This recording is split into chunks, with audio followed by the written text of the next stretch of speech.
Soweto today. Now, the party is hoping to attract thousands of supporters as it prepares for the August 3rd local government elections. The EFF surprised many when it managed to garner 25 seats in parliament only 8 months after it was formed, and it aims to expand on that number.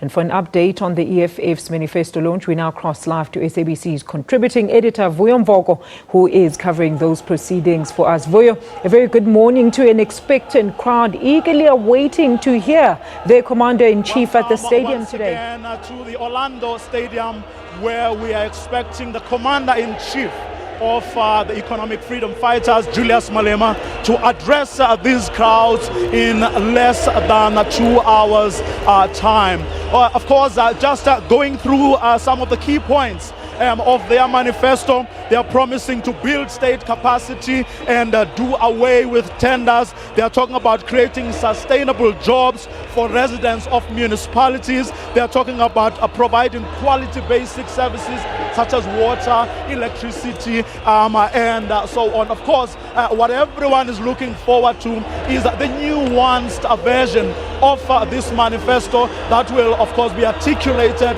by the party's president, Julius Malema, at about 1 o'clock or so. The stadium is indeed filling up, the party out to prove a point that it can attract numbers, and that there are over 1 million people who voted for it in the local and provincial elections. That number is indeed going to grow come the August 3rd local government election.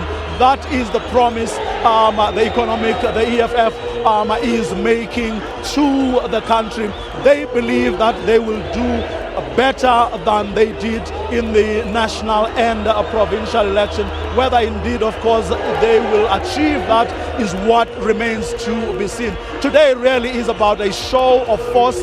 They are determined to fill this stadium just to prove a point. And beyond that, as they go into the election campaigning period, they hope to attract big numbers at virtually every rally that they hope to host.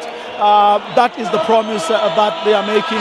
But as I say, what everyone is looking forward to today is that speech at around 1 o'clock by the EFF's commander-in-chief. But when you look really at the manifesto itself, it's really no different from what any other party is promising to do around basic services, making sure that water, sanitation, electricity is indeed delivered to the people of the respective municipalities.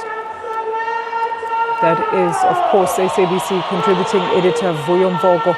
He's coming to us live from the Orlando Stadium at the EFF's official launch of their local government election manifesto. Now, comedian Trevor Noah has just celebrated his